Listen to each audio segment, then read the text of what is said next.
तो बता दें कि ये लड़की आईएएस एकेडमी यानी लबासना जाने का सपना देख रही है, जिसके लिए वो यूपीएससी की तैयारी कर रही है। दोस्तों, यूपीएससी सीएसई, जिसे देश की सबसे मुश्किल एग्जाम में से एक माना जाता है, एक ऐसी परीक्षा जिसमें बैठने की कोशिश करने वाला हर एस्पिरेंट अपने आप में बहुत ही मेहनती और लीक से हटकर कुछ अलग कर दिखाने का जज्बा रखता हो। ये वो एग्जाम है जिसे क्लियर करने के बाद एस्पिरेंट्स अपनी मंजिल के करीब पहुंच जाते हैं। हर एस्पिरेंट का यह ख्वाब होता है कि वो ट्रेनिंग के लिए Lal Bahadur Shastri national academy of administration यानी लबासना जाए। दोस्तों, अपने इसी सपने को साकार करने के लिए एस्पिरेंट्स जी जान से दिन रात एक कर मेहनत करते हैं, सिविल सर्विस का एग्जाम क्लियर करते हैं, ताकि कहीं जाकर उन्हें लबासना में ट्रेनिंग का मौका मिले। आज की इस वीडियो में हम लबासना के बारे में जानेंगे। साथ ही जानेंगे कि कैसे लबासना एक आईएएस ऑफिसर को तैयार करता है और वहां पर भावी आईएएस की ट्रेनिंग दी जाती है, उन्हें क्या क्या सुविधाएं दी जाती हैं। लेकिन इससे पहले जानते हैं कि आखिर इसकी शुरुआत कैसे हुई। History of LBSNAA. पहाड़ों की रानी मसूरी की खूबसूरत वादियां और वहां की मनमोहक हवाओं से हर कोई वाकिफ है। वादियों में बहने वाली हवा में जो जाता है वहीं का होकर रह जाता है। इन्हीं खूबसूरत वादियों के बीच बसा है लबासना, जहां पर जाना हर यूपीएससी उम्मीदवार का एक सपना होता है। लबासना का गठन 15 अप्रैल 1958 को तत्कालीन केंद्रीय गृह मंत्री पंडित गोविंद वल्लभ पंत ने किया था। 15 अप्रैल 1958 को पंत ने लोकसभा में घोषणा की कि सरकार एक राष्ट्रीय प्रशासन अकेडमी स्थापित करेगी, जहां सभी नए सिविल सेवा भर्ती ट्रेनिंग कर सकेंगे। इसके बाद साल 1959 में गृह मंत्रालय ने दिल्ली में स्थित आईएएस प्रशिक्षण स्कूल और शिमला में स्थित आईएएस स्टाफ कॉलेज को मिलाकर मसूरी के चालविल एस्टेट में एक राष्ट्रीय स्तर की प्रशासन अकादमी बनाने का फैसला किया। अकादमी का नाम 2 बार बदला गया है।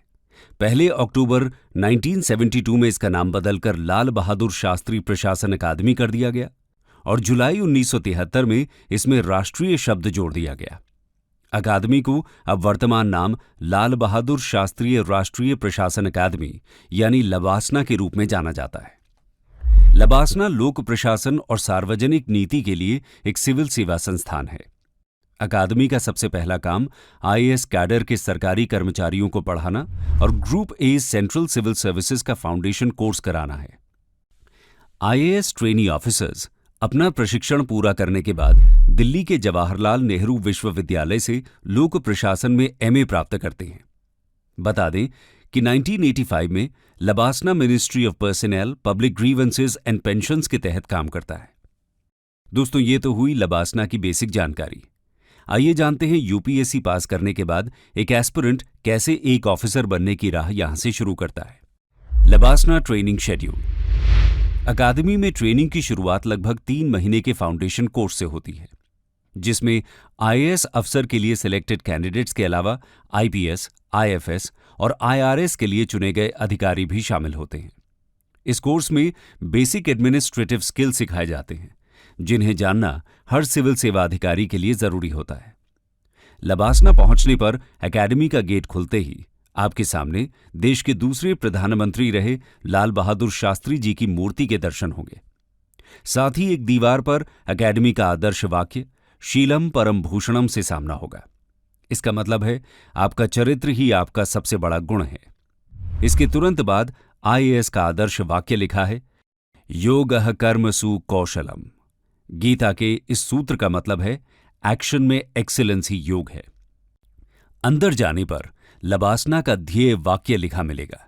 शायद यही लोक सेवक का उद्देश्य होना चाहिए, जो है पिछड़े और वंचित व्यक्ति की सेवा। लबासना का एकेडमी सॉन्ग एक बंगाली सॉन्ग है, जिसे प्रख्यात बंगाली संगीतकार, गीतकार और गायक अतुल प्रसाद सेन ने कंपोज किया है। वे एक सफल वकील, परोपकारी, सामाजिक कार्यकर्ता, शिक्षाविद और साहित्यकार थे। इस सॉन्ग को राजेश्वर प्रसाद के कार्यकाल के दौरान अकेडमी द्वारा अपनाया गया था, जो 11 मई 1973 से 11 अप्रैल 1977 तक अकेडमी के निदेशक थे। बात करें अगर फाउंडेशन कोर्स की, तो यहां दिन की शुरुआत सुबह 6 बजे से ही हो जाती है। सुबह सुबह ही सभी अधिकारियों को पीटी के लिए एक ग्राउंड में इकट्ठा होना पड़ता है और उसका रिपोर्टिंग टाइम सुबह 5:55 होता है। पीटी के उस्ताद पीटी टाइम को लेकर बहुत ही सख्त होते हैं। पीटी के लिए अगर आप लेट होते हैं तो आपको ग्राउंड के एक्स्ट्रा चक्कर लगाने पड़ते हैं। दोस्तों, ग्राउंड में आने से पहले भी बहुत नियम होते हैं। ग्राउंड में आने से पहले आपको प्रेजेंटेबल लगना पड़ता है। एकेडमी में ट्रेनिंग ऑफिसर्स को केवल फॉर्मल ड्रेस पहनने की ही अनुमति दी जाती है। यहां तक कि मेस में खाने के लिए भी ड्रेस कोड निर्धारित किया गया है। क्लासरूम के ड्रेस कोड में मेल ऑफिसर्स को क्लीन शेव के साथ, गर्मी के मौसम में नेकटाई के साथ फुल स्लीव शर्ट और पैंट्स पहनना अनिवार्य है, और सर्दी के मौसम में नेकटाई के साथ फुल स्लीव शर्ट, जैकेट और पैंट्स पहनना अनिवार्य है। इसी के साथ साथ लेदर शूज भी अनिवार्य हैं। वहीं फीमेल ट्रेनिंग ऑफिसर्स के लिए sari, salwar kameez, churidar kurta, western business suit, official जूते, सैंडल के साथ पहनना अनिवार्य है। दोस्तों, सभी ऑफिसर्स को मेस में खाना खाते समय भी इसी ड्रेस कोड का पालन करना होता है। इसके अलावा अपने रूम के बाहर कोई भी ऑफिसर बाथरूम स्लीपर या सैंडल पहनकर नहीं घूम सकता। ऐसा करने पर दंड का भुगतान करना पड़ता है। यानी कहने का मतलब यह है कि एक ऑफिसर को किसी भी वक्त, चाहे वो सुबह के 6 बज रहे हों, ऑफिसर ही दिखना चाहिए। पीटी के बाद आप 7 बजे तक कमरे में आते हैं। ठंड को भूलकर आपको 8:30 बजे तक किसी भी हाल में मेस तक नाश्ते के लिए पहुंचना होता है, और किसी भी हाल में 9 बजे तक आपको क्लास में पहुंचना होता है। और अगर आप क्लास में पहुंचने में लेट हो जाते हैं तो अगले दिन आपको पीटी में एक्स्ट्रा राउंड कराकर सजा भुगतनी पड़ती है। 9 से 5 बजे तक आपकी लगातार क्लास होती है। इस दौरान लगभग 6 से 7 क्लास होती है। हर क्लास 55 मिनट की होती है। यदि कल्चरल एक्टिविटी होती हैं तो उन्हें रात के खाने के समय से पहले डिसाइड किया जाता है, जो कि रात 8 बजे होता है। रात के खाने के बाद ट्रेनीज एक दूसरे के साथ चर्चा करने, अपने लेक्चर के रिवीजन करने और अगले दिन की तैयारी करने के लिए आजाद होते हैं।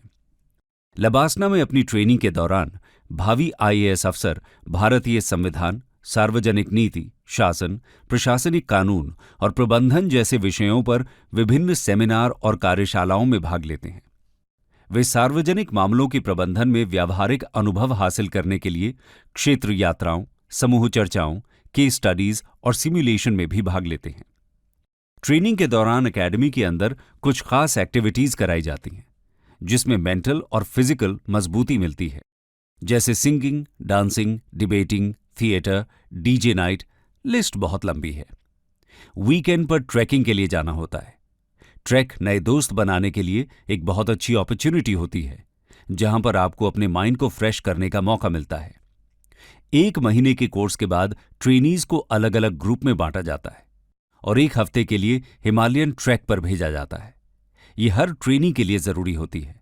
खराब मौसम, अपर्याप्त आवास, सीमित भोजन आदि जैसी कठोर परिस्थितियों में सरवाइव करने की स्किल डेवलप करना इसका गोल होता है।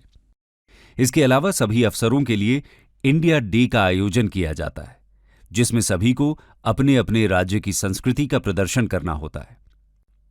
इसमें सिविल सेवा अधिकारी पहनावे, लोक नृत्य या फिर खाने के जरिए देश की विविधता में एकता दिखाते हैं। सबसे खास एक्टिविटी है विलेज विजिट। इस दौरान अफसरों को देश के किसी सुदूर पिछड़े गांव में जाकर 7 दिन रहना होता है।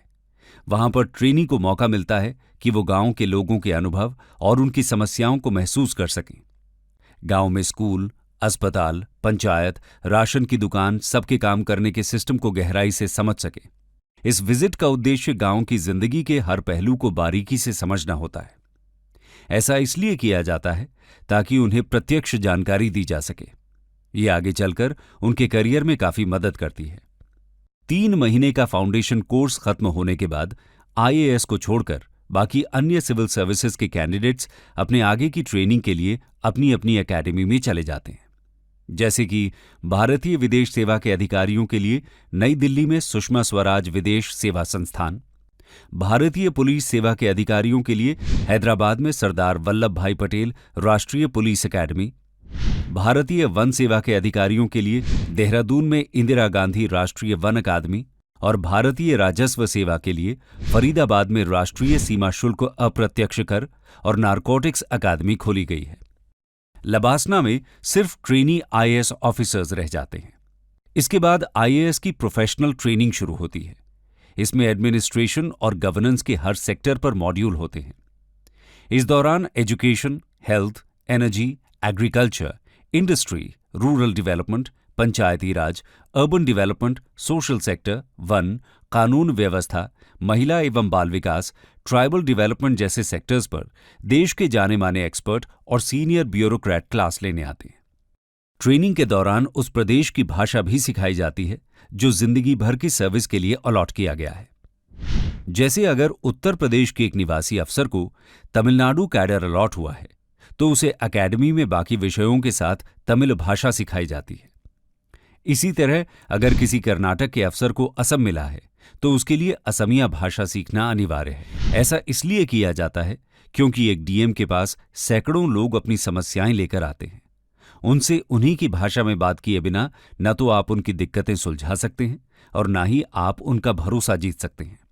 प्रोफेशनल ट्रेनिंग का एक बेहद अनूठा और दिलचस्प हिस्सा है विंटर स्टडी टूर। ये भारत दर्शन के नाम से ज्यादा मशहूर है। 2 महीने की विंटर स्टडी टूर के बाद फिर से एकेडमी में पढ़ाई होती है। प्रोफेशनल ट्रेनिंग की पढ़ाई के बाद एग्जाम होता है।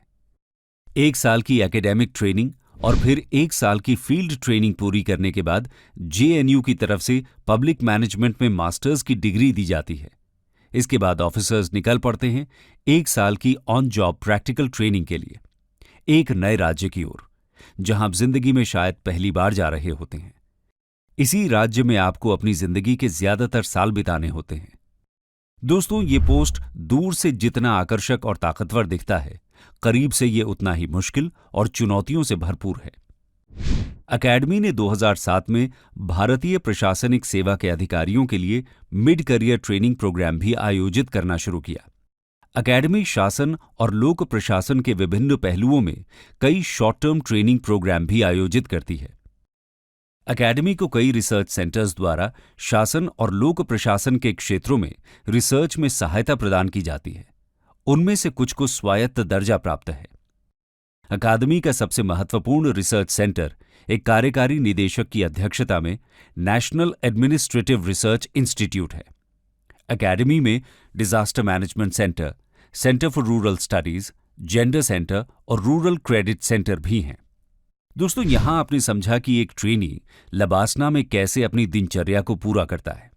आइए जानते हैं लबासना में कौन कौन सी सुविधाएं मिलती हैं। Facilities eight LBSNAA. अकेडमी में ओटी को ट्रेनिंग के दौरान कई तरह की सुविधाएं भी दी जाती हैं।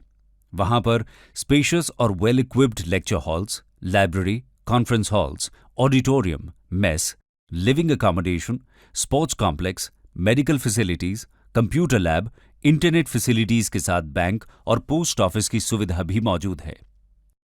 189 एकड़ में फैले इस अकादमी में 6 प्रमुख परिसर हैं। चालविल में मुख्य अकादमी परिसर, इंदिरा भवन परिसर, ग्लेन मायर एस्टेट, हैप्पी वैली परिसर, पोलो ग्राउंड और मॉनेस्ट्री एस्टेट। साल 1984 में तत्कालीन चालविल परिसर की मुख्य इमारत आग में नष्ट हो गई थी। हालांकि अकादमी के मुख्य परिसर के अंदर कुछ इमारतों में अभी भी इसकी पुरानी आर्किटेक्चर देखी जा सकती है। साल 1991 में एक भूकंप में महिलाओं का जीबी पंत ब्लॉक क्षतिग्रस्त हो गया था और इन 2 स्थलों पर 2 नई इमारतें अर्थात ध्रुवशिला और कालिंदी गेस्ट हाउस को बनाया गया। लबासना में ओटी को शिक्षण से संबंधित सभी तरह की सुविधाएं दी जाती हैं। अकेडमी में 4 मुख्य भवन हैं: कर्मशिला, ध्रुवशिला, ज्ञानशिला और आधारशिला। कर्मशिला में lecture hall, officers mess, library और ऑफिसर्स लाउंज भी हैं। फैकल्टी ऑफिसेज और एडमिनिस्ट्रेटिव ऑफिसेज ध्रुवशिला और ज्ञानशिला में स्थित हैं। ज्ञानशिला में कुछ क्लासेस भी हैं। आधारशिला में एक कंप्यूटर लैब और कुछ क्लासरूम भी हैं। शॉर्ट टर्म कोर्स और सेमिनार्स के लिए अकेडमी के पास मेन कैंपस के पास ही इंदिरा भवन कॉम्प्लेक्स है, जो मेन कैंपस से 1 किलोमीटर की दूरी पर स्थित है। दोस्तों, अकेडमी अपने सभी ट्रेनीज और कोर्स पार्टिसिपेंट्स को रहने की सुविधा प्रदान करती है। न्यू रिक्रूट्स के लिए यहां पर गंगा, कावेरी और नर्मदा नामक 3 हॉस्टल हैं। लबासना के सभी हॉस्टल के कमरों में सेंट्रल हीटिंग, टेलीविजन और टेलीफोन्स दिए जाते हैं। Mid career training programme participants को सिल्वरवुड, हैप्पी वैली, महानदी और वैली व्यू एग्जीक्यूटिव हॉस्टल्स में रखा जाता है। सभी हॉस्टल्स में common lounges, audio visual equipment, modern laundromats और कॉमन रिक्रिएशनल एरियाज हैं। विजिटिंग फैकल्टी को कालिंदी गेस्ट हाउस में रखा जाता है। एकेडमी के पास ब्रह्मपुत्र आवास बिल्डिंग में फेलोज और एडजंक्ट फैकल्टी के लिए स्टूडियो अपार्टमेंट भी हैं। लबासना में स्पोर्ट्स कॉम्प्लेक्स की सुविधा दी गई है, जहां पर ट्रेनी को एकेडमी में athletics, football, cricket, tennis, badminton, squash, volleyball, basketball, yoga, table tennis, billiard सहित दूसरे खेलों की सुविधाएं भी हैं। इसमें वेट ट्रेनिंग और एरोबिक फिटनेस इक्विपमेंट से संपन्न एक मॉडर्न जिम्नेजियम है। इसके साथ ही यहां रेसकोर्स और पोलो ग्राउंड भी मौजूद है, जिसे 1904 में एक पहाड़ी से काटकर बनाया गया था। एकेडमी ही घोड़ों के अपने अस्तबल का रखरखाव करती है। इसके अलावा self defence, shooting, rock climbing, archery आदि की भी ट्रेनिंग दी जाती है। एकेडमी में ओटी के खाने पीने का भी पूरी तरह से ख्याल रखा जाता है। यहां की ऑफिसर्स मेस एकेडमी के भीतर की एक सम्मानित संस्थान है। प्रोबेशनर्स द्वारा संचालित ये स्थान प्रोबेशनर्स के बीच सार्वभौमिक भाईचारे और बंधुत्व की भावना को बढ़ावा देने का प्रयास करता है। ये फॉर्मल और इनफॉर्मल गेट टुगेदर फंक्शंस की जिम्मेदारी लेता है। इसके अलावा लबासना की सभी सुविधाओं में डिफरेंटली एबल्ड पीपल का ध्यान रखा गया है। डिफरेंटली एबल्ड कैटेगरी के ओटी द्वारा उपयोग के लिए एकेडमी की हर बिल्डिंग में एक्सेस रैंप बनाई गई हैं और साथ ही बिल्डिंग में ब्रेल कोडेड लिफ्ट लगी हुई है। एकेडमी दिन प्रतिदिन की गतिविधियों में मदद के लिए आवश्यकता के आधार पर डिफरेंटली एबल्ड ट्रेनीज को एक सहायक भी प्रदान करती है। इसके अलावा सभी डिफरेंटली एबल्ड ट्रेनीज को हैप्पी वैली हॉस्टल में लाइब्रेरी, अधिकारी मेस और क्लासेस तक आसान पहुंच के साथ रहने का आवास दिया जाता है। इन सब के इतर लबासना में ऑफिसर्स की सुविधा के लिए एक सुवेनियर शॉप मौजूद है। यहां ट्रेनिंग के दौरान होने वाली फिजिकल एक्टिविटी के लिए सभी सामान उपलब्ध हैं, जैसे कि riding helmet, track suit, academy sweater इत्यादि। इसके साथ साथ स्टेशनरी और ऑफिसर्स की जरूरत के अन्य सभी सामान भी उपलब्ध हैं। इस शॉप में मिलने वाले हर सामान पर एकेडमी का प्रसिद्ध लोगो लगा होता है। कंक्लूजन। तो दोस्तों, ये था लबासना, जो ओटी के जीवन को रोमांच और मस्ती से भर देता है। ये एकेडमी एक आईएएस प्रोबेशनर को एक पॉलिश्ड एडमिनिस्ट्रेटर के रूप में ढालता है और उन्हें एक आईएएस अधिकारी के रूप में काम करने के लिए आवश्यक कौशल से लैस करता है। लबासना प्रत्येक यूपीएससी सीएसई एस्पिरेंट के लिए एक सपना है। वो वहां पहुंचने के लिए बहुत मेहनत करते हैं। जाते जाते आपको एक आश्चर्यजनक